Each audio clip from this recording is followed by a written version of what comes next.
Good morning, everyone.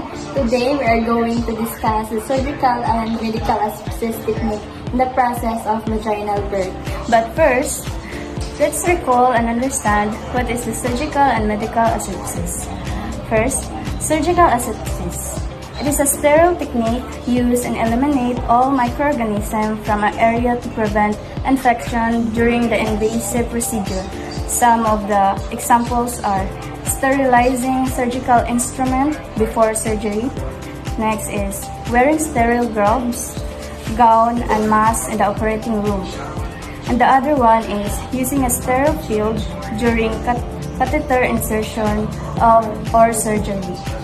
Medical asepsis is the clean technique used to reduce and control the spread of germs. This technique is to prevent further spread and make it under control and not totally destroy the germs or microorganisms. The example of this is hand washing before and after patient care, wearing gloves when handling bodily fluids, and disinfecting surfaces and equipment.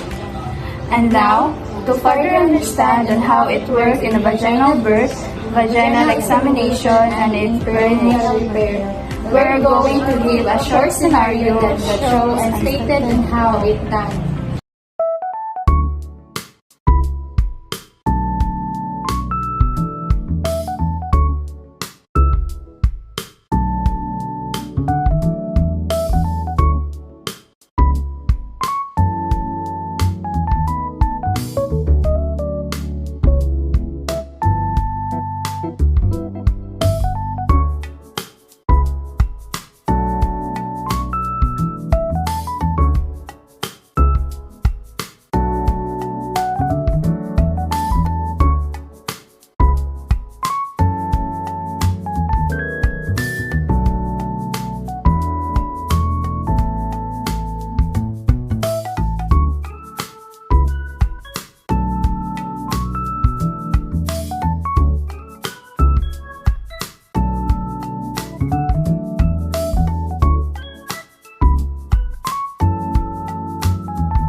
Why is it very important that surgical and medical asepsis technique during vaginal birth, examination, and perineal repair.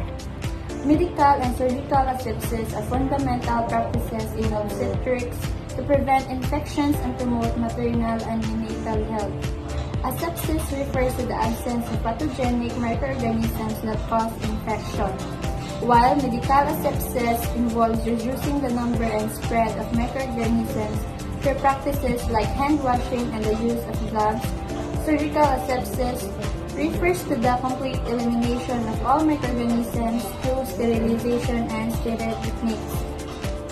These principles are especially vital in procedures such as vaginal birth, vaginal examination, and perineal repair, where there is direct exposure to mucous membranes, potential breaks in tissues, and high risk of infection.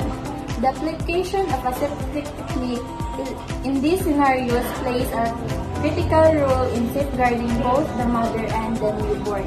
The implementation of medical and surgical aseptic technique during vaginal birth, vaginal examination, and perineal repair is a cornerstone of safe and effective obstetric care. This practice prevents infections that could otherwise lead to serious complications for both mother and child. As such, healthcare professionals must be thoroughly trained in aseptic technique and consistently apply them to ensure optimal outcome in maternal and neonatal health.